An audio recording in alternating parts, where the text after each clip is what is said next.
আমাদের দেশে যারা পাগল ধরে ধরে মাথার চুল কেটে দিতেছে, আচ্ছা বলেন পাগল ধরে চুল কাটা জরুরি না খাবার দেওয়া জরুরি?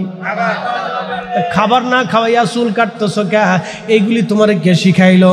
তার খাবার খাওয়াইতে হবে, চিকিৎসা করাইতে হবে, তার অসুস্থতায় সেবা দিতে হবে, তার খাবার খাওয়াইতে হবে, তার বাসস্থানের ব্যবস্থা করতে হবে, তার কর্মসংস্থানের ব্যবস্থা করা জরুরি। তার চুল কাটা আগে জরুরি না, আগে জরুরি ছিল তার পেট বলে ভালো মন্দ আগে খাওয়ানো। কথা কান ঠিক কিনা? আমরা সব খালি উল্টে পাল্টা কাজ, যত কাজ খালি উল্টে পাল্টা। সহিহ মুসলিমে আসছে নবীজি কিয়ামতের ময়দানে আল্লাহ ডাক দেবে, বান্দা আমি তৃষ্ণার্ত ছিলাম, তুমি আমার পানি দাও নাই। বান্দা বলবে, রব আপনি বলেন কি? আপনি তো নিজেই রিজিক দেনেওয়ালা, পানি সৃষ্টি করনেওয়ালা। আল্লাহ আপনার হুকুমই তো আকাশ থেকে বৃষ্টি নামলো, জমিনে পানি হলো, ঝর্ণা প্রবাহিত হলো, অতল সাগরের গহ্বর থেকে পানি আসলো, পাতাল থেকে পানি বের হয়ে আসলো। আল্লাহ বলেন কি? আমার আল্লাহ ডাক দিলেন, বান্দারে তোমার প্রতিবেশী পানির অভাবে তৃষ্ণার্ত ছিল, আরবে পানির অভাব ছিল। আহারে নবীজি বললেন ডাক দেয়া সাহাবীরা রে, সেই দিন আল্লাহ ডাক দিবে, বান্দারে আমার বান্দারে যদি তুমি পানি পান করাইতা তাহলে আমি আল্লাহর পানি পান করানো হয়ে যাইতো। এই জন্য পাগল ধরে তার চুল কাটা জরুরি না বাপরে, তারে আগে এনে সুন্দর করে খাবার খাওয়াইয়া এরপরে সুন্দর করে তার চিকিৎসা দেওয়াটা জরুরি। আমরা চিকিৎসাও দিতে পারলাম না, চুল কাটাইতেও আমরা খাবারও খাওয়াইতে পারলাম না, ধরে ধরে তারে নিয়ে চুল কাটাইলাম, জোর করলাম, এইগুলি করার দরকার নাই। আগে তার খাবার খাওয়াইতে হবে, তার চিকিৎসা আগে করাইতে হবে।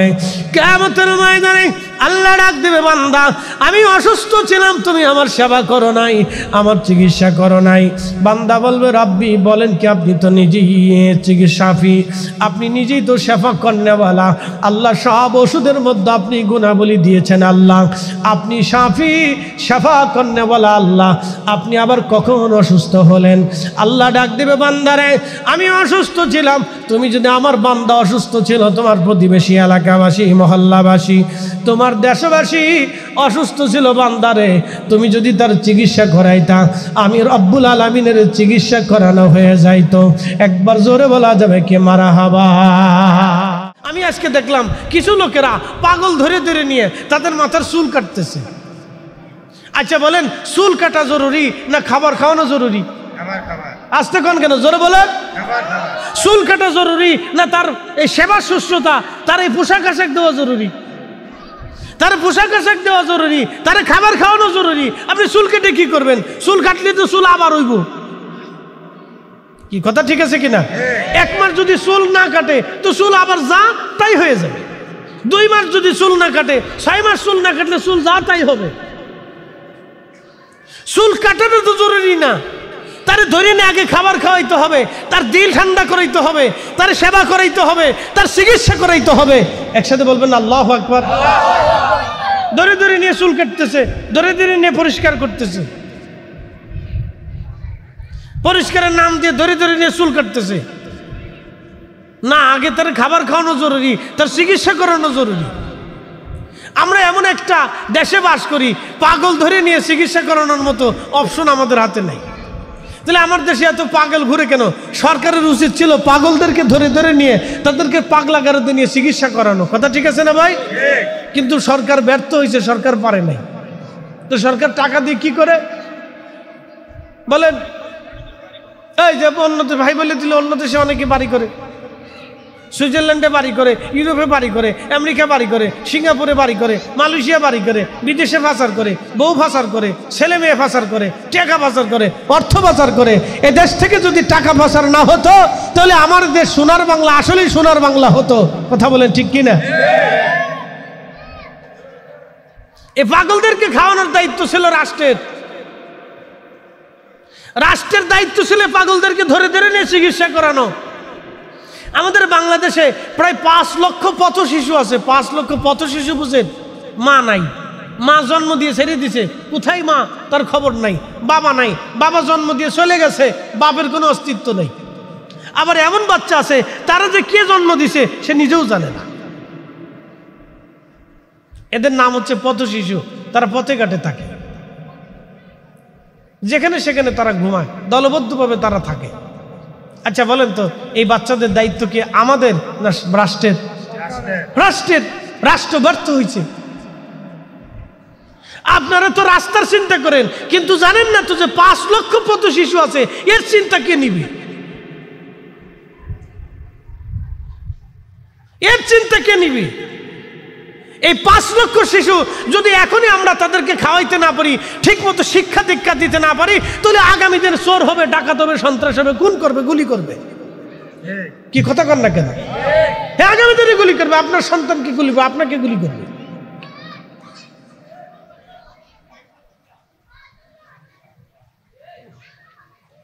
কষ্ট হচ্ছে আপনাদের? একসাথে জোরে বলেন তো আল্লাহু আকবার। কথা কি আমার 2-1টা বেইনসাফি? হ্যাঁ, শুনে যান একটু। আর হাদিস এবার আপনাদেরকে শোনাই। আল্লাহ রাসূল বলেন, মাল্লাম ইয়ারহামিল্লাহ ওমাল্লাম ইয়ারহামিল্লাহ, যে মানুষকে দয়া করে না, আল্লাহ তাকে দয়া করে না। আল্লাহ নবী সহিহ মুসলিমে বলতেছেন, কিয়ামতের ময়দানে না গরম আছে, কিয়ামতের ময়দানে রব্বুল আলামিন ডাক দিবে, হে বান্দা, আমি ক্ষুধার্ত ছিলাম, তুমি আমারে খাবার দাও নাই। কি আশ্চর্য! হে বান্দা, আমি ক্ষুধার্ত ছিলাম, তুমি আমারে খাবার দাও নাই। বান্দা বলবে, রব আপনি তো নিজে রাজ্জাক, ওয়া তারযুকু মান তাশাউ বিগাইরি হিসাব। আল্লাহু আকবার। আমি যাকে খুশি তাকে অগণিত রিজিকের মালিক আমি আল্লাহ বানাই দেই। দেলোয়ার ভাই, একটা কথা মনে রাখবেন, হাজার হাজার কোটি টাকার মালিক হলেও খাবার কিন্তু খাওয়া যায় না আল্লাহর হুকুম ছাড়া, ঠিক কিনা? খাবার খাওয়া যায় না। তার বাস্তব প্রমাণ যদি দেখতে চান, ভিআইপি হসপিটালগুলিতে যায় দেখেন, ভিআইপি হসপিটালে যায় দেখেন, ব্যাংকে টাকা আছে, বসুন্ধরা, বনানী, গুলশানে তাদের 72 বাড়ি আছে, বিরাট বড় বড় বাড়ি, কিন্তু নসিবে খাবার নাই। খাবারের সীমাবদ্ধতা আল্লাহ নিজে দিয়ে দিছেন। ও বন্ধু, এই জন্য আল্লাহ বলছেন, তোমরা খাওয়ার সময় উত্তম রিজিকের জন্য দোয়া করো, আল্লাহ তুমি আমার উত্তম রিজিক খাওয়াও, উত্তম বরকতওয়ালা রিজিক আমারে দাও। হালালান তাইয়্যিবা, হালালান তাইয়্যিব, হালাল এবং তাইয়্যিব উত্তম খাবার খাওয়াও। হালালটার সাথে উত্তম খাবার খাওয়াইবা, হালাল তো খাওয়াবা, কিন্তু উত্তমটা খাওয়াবা। কিন্তু বাংলাদেশে কি উত্তম খাবার আমাদের আর কি নসিবে আছে? বলে হুজুর কেমনে নাই? আমি মাঝে মধ্যে চিন্তা করি, ঢাকাতে তো দুধ কিনে খাই, দুধ খাই না বুড়িগঙ্গার পানি খাই, আল্লাহ জানে। কি কথা খারাপ করেছি ভাই? হালালান তাইয়্যিবান, তাইয়্যিব খাবার খাও। আমরা মাঝে মধ্যে পানি খাই, পানি। চিন্তা করলাম, পানি খাই না কি খাই আল্লাহ জানে। কি দেওয়া আছে তা না কি কেমনে করবো, কেমনে বলবো? আপনি বাজার থেকে ফল কিনে আনবেন, আপনি ফল খান না বিষ খান, কেমনে বুঝবেন? বলে হুজুর কি করে? মাঝে মধ্যে আমি ভোক্তা অধিকার সংরক্ষণ অধিদপ্তর আছে, তাদের চ্যানেলের সাথে এবং আইডির সাথে আমার অ্যাড আছে, মাঝে মধ্যে তাদের মিশন আমি দেখি। সেদিন দেখলাম দই বানাইতেছে, আপনার গা শির উঠবে। এই দইয়ের ভিতরে যে বিষ মিশানো হয়, রং মিশানো হয়, এটা মানুষ খাওয়ার কারণে ব্লাডের ক্যান্সার আসে। কি খাবেন আপনি? আবার আরেকজনে দেখাইল কালো জিরা। আল্লাহ নবী বলছেন, আমার উম্মত কালো জিরা মৃত্যু ব্যতীত সব রোগের মহা ওষুধ। সুবহানাল্লাহ বলবেন না? কে রাসূল কারীমের কথা কি কোনোটা মিথ্যা না? আজকে গবেষণা করে দিয়েছে বিজ্ঞান, আসলেই তো সত্য। কালো জিরার ভিতরে আল্লাহ এমন একটা গুণাবলী দিয়ে রাখছে যা কোনো খাবারে নাই। এটা এমন একটা খাবার যে সব রোগের ওষুধ এই গুণাবলীর ভিতরে আছে। না সুবহানাল্লাহ বাড়ি যা কর। মানুষ কালো জিরা খায় না, খায় হলো ফুচকা। ঠিক কিনা? চটপটি চটপটি খানোর অসুবিধা নেই। চানাচুর, চিপস, বাচ্চাদেরকে এগুলো খাওয়ায়, কালিজিরে খাওয়ায় না, খেজুর খাওয়ায় না, দুধ খাওয়ায় না, ফল টল খাওয়ায় না, চিপস খাওয়াইবো, চকলেট খাওয়াইবো, ললিপপ খাওয়াইবো, নাম দিছে ললিপপ। ললিপপ বানায় কি দিয়ে আল্লাহ জানে, এর ভিতরে কি মেডিসিন দিছে, কি কোন রং দিছে আল্লাহ জানে, কিসের রং দিছে। শোনেন কালিজিরের ইতিহাস শোনেন, গবেষণায় ভোক্তা অধিদপ্তরে ধরছে কালিজিরে। তো একটা কালিজিরা খুব কালা কিসমিসি, তো কালো কিসমিসে দেখে তাতে সন্দেহ হয়েছে, কিরে কালো জিরে এত কালো কিসমিসে কেন হবে? তো একটা কালিজিরে আনছে, সেটার ভিতরে একটু ধুলাবালি আছে, কদ্দুর একটু ময়লা টয়লা আছে, এটা হলো অরিজিনাল কৃষকের বাড়ি থেকে আইছে, বুঝেন? কিন্তু আমাদের দেশে যে কলার ভিতরে দাগ টাগ আছে ওই কলা মানুষই খায় না, যেটা ফ্রেশ দেখতে চকচক চকচক করে। যারা কলা বেছে তারাও চিন্তা করলো যেহেতু চকচক খাবা, তো আমরা ফরমালিন মাইরি দিয়ে চকচক বানাই দেবানি, অসুবিধা নাই। দোষ আমাদেরও আছে, কথা কন না কে? দোষ আমাদেরও আছে, আমরা চকচক চকচক তালাশ করি। ওই যে একটা কথা আছে না, চকচক করলেই শোনা হয় না, কত দূর সুন্দর। প্রিয় উপস্থিতি হাজির, ভালো করে শুনে যাবেন। এই কালো জিরা, একটা কালো আর একটা নর্মাল কালো জিরা আনা হলো। দুই কালো জিরা দুইখানে রেখে টেস্ট করলো। টেস্ট করার পরে যেই কালো জিরাটা নর্মাল ধুলাবালি আছে ওটার ভিতরে, পানির ভিতরে ওটা দিয়া ছেড়ে দেওয়া হলো, কিছু সময় রাখা হলো। যেই কালো জিরা কিসমিসে কালো দেখা যায় ওটাও পানির মধ্যে ছেড়ে দেওয়া হলো। 10-15 মিনিট পরে ওই কালো জিরাগুলি ধোয়ার পরে দেখা গেছে কালো কালো রং বের হয়ে আসতেছে। ভোক্তা অধিদপ্তর তারা পরীক্ষা করে দেখলো এই কালির রংটা দুনিয়ার অন্য কোনো কালির রং না। এই কালির রং হলো যেই রং দিয়া কাপড় কালো বানানো হয়, ওই কালির ওই রং দিয়া কালো জিরা কালো বানানো হয়েছে। ভোক্তা অধিদপ্তরের ডক্টর বলল, হায় হায়, এই রং যদি মানুষের শরীরে রক্তের সাথে মিশে যায় তাহলে অবশ্যই ক্যান্সার রোগ হবে, তাতে কোনো বাধা আসবে না। এই জন্য বাংলাদেশে ক্যান্সারের সংখ্যা বেড়ে গেছে। কথা কন না কে? কিন্তু এই সুর আমরা আজও পর্যন্ত ধরতে পারিনি। এটা ধরে ধরে বাটাম চালান দেওয়ার দরকার ছিল। এরা মানুষদেরকে বিষ খাওয়ায়, বিষ। একসাথে বলেন কি খাওয়া? বিষ খাওয়া। আল্লাহ বলছেন হালাল তাইয়্যিব, হালাল খাবা, উত্তমটা খাবা, ভালোটা খাবা, ভালোটা খাওয়াবা। গেছি আমি টাঙ্গাইলের মধুপুরের মাহফিল করে, বললাম ভাই দুটি আনারস মধুপুরের বাগান থেকে কেটে দেন। ঢাকার আনারস খাওয়াবো বাচ্চা কাচ্চার, এগুলো খাওয়ালি এই ফরমালিন টরমালিন থাকে। কা হুজুর কোনো লাভ নাই, ঢাকারটাও সেই আনারস, মধুপুরের বাগানেরটাও সেই আনারস। বললো কেমন কথা বললে? টাকা দিবানি, অসুবিধা নেই, আমি ভাও নেবো না। আমি ভাবছি যে ওরা বুঝি আমার ভাও দিবে বলে চিন্তায় পড়ে গেছে যে হুজুরে ভাওটাও দিব। বললাম না, টাকা আমি দিচ্ছি, অসুবিধা নেই, কিন্তু ভালোটা কেটে দেন। কা হুজুর লাভ নাই। বললাম কারণ কি? গাছে ইনজেকশন মেরে দিচ্ছি। কোন জায়গায় মারছে? গাছে মারছে।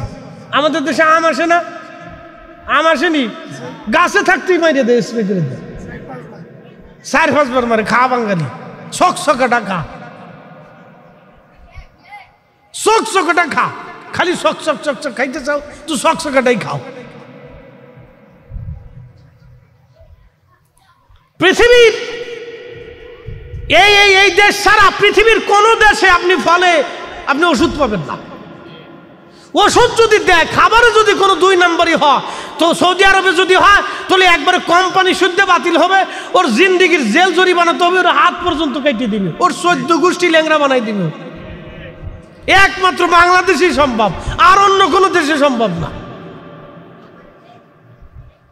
এই জন্য আমাদের হার্টের সমস্যা, ফ্যাসফের সমস্যা, কিডনি সমস্যা, লিভারের সমস্যা, আলসারের সমস্যা, পেটের সমস্যা, রক্তের সমস্যা, অ্যালার্জির সমস্যা, এইটা সেইটা। বাংলাদেশের মোড়ে মোড়ে কোনায় কোনায় ফার্মেসি, কোনায় কোনায় ডাক্তার, তারপরও রোগীর শেষ নাই। আল্লাহ খাইতে গেছেন হালাল তাইয়্যিব, বিশুদ্ধটা। তাহলে আমরা নিজেরাও খাবো, অন্যজনকেও খাওয়াবো। কথা বলেন ঠিক কিনা? খাওয়ার ওয়াজ করতে করতে বাংলাদেশের ওয়াজ করে ফেলছি। শুনে যাবেন হাজিরিন, ভালো করে সরে যান, কিয়ামতের মাঠে চলে গিয়েছিলাম, আবার আপনাদেরকে নিয়ে কিয়ামতের মাঠে চলে যাই। রব্বুল আলামিন ডাক দিবে, হে আমার বান্দা, আমি ক্ষুধার্ত ছিলাম, তুমি আমার খাবার দাও নাই। বান্দা বলবে, রব বলো কি? ওয়াতারজুকু মান তাশাউ বিগাইরি হিসাব। তোমার একটা নাম আছে রাজ্জাক, তুমি তো রিজিক দেনেওয়ালা, তুমি আবার কখন ক্ষুধার্ত ছিলে আল্লাহ? কি করে হয় এটা? আমার আল্লাহ ডাক দিবেন, বান্দারে, বান্দারে তুমি শোনো, দুনিয়াতে এমন কিছু আমার বান্দা ছিল যারা ক্ষুধার্ত ছিল, তুমি তারে খাবার দাও নাই। আমার ক্ষুধার্ত বান্দারে যদি তুমি খাবার খাওয়াইতা, আমি আল্লাহর খাবার খাওয়া হয়ে যাইতো। একসাথে জোরে বলেন সুবহানাল্লাহ। তাহলে আমাদের দেশে যারা পাগল ধরে ধরে মাথার চুল কেটে দিতেছে, আচ্ছা বলেন, পাগল ধরে চুল কাটা জরুরি না খাবার দেওয়া জরুরি? খাবার না খাওয়াইয়া চুল কাটতেছ কে? এইগুলি তোমার কে শিখাইলো?